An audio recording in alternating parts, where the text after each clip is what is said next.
kepada yang nak menanam dalam rumah tu, kan, tapi space limited, boleh tanam dalam pasu. Cumanya sekarang ni bila tanam, takkanlah kita nak biar je pasu kita duduk dalam lantai macam ni kan, mestilah kotor apa semua.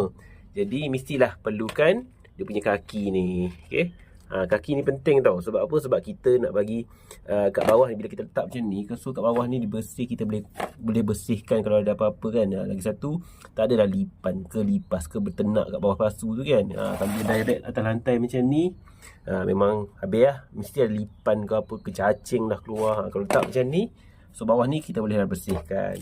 So seperti contoh yang ni, tengok pasu ni.